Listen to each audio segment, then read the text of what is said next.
Ibi nivyo twita isabato. Abadventiste kuri 7e jour baracafata isabato ko ari samedi, ariko isabato Bibiliya itubarira si observation y'umunsi, ariko isabato Bibiliya itubarira ni Kristo, niwe sabato yacu, kuko turaruhutse ubuzima bwacu bwose, si kwa gatandatu si dimanche, ariko no muri activité lundi na mardi dukorana akaruhuko.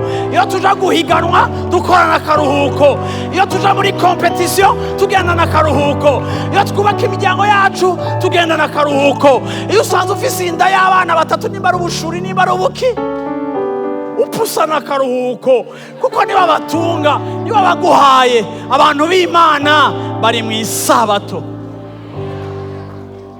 kandi iryo sabato ryavugishwa kuva kera no kuri Mose, ryavuga kuri Kristo, we sabato ryacu, we karuhuko kacu.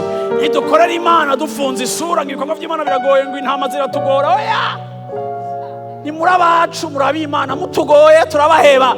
Uravyumva? Nayo mwarayinaniye, na stress bikunda turabikora, bidokunda ntitubikora. That's it. Tukereka Imana ati Imana ujya muntu mukarange, yagukaranga ikakugaruka nawe ukaranze, kuba wakaranzwe. Okay, come on, injira rero. Ariko niyo si twebwe. Yesu ashimwe cyane.